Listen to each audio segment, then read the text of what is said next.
एक कॉलेज की तालबा काफ़ी शॉप में पार्ट टाइम काम करती थी।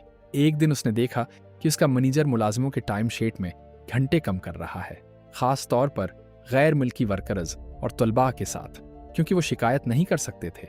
लड़की को अपनी फेस के लिए नौकरी चाहिए थी, लेकिन उसने सब कुछ रिकॉर्ड करना शुरू किया। मैनेजर ने उसे नौकरी से निकाल दिया।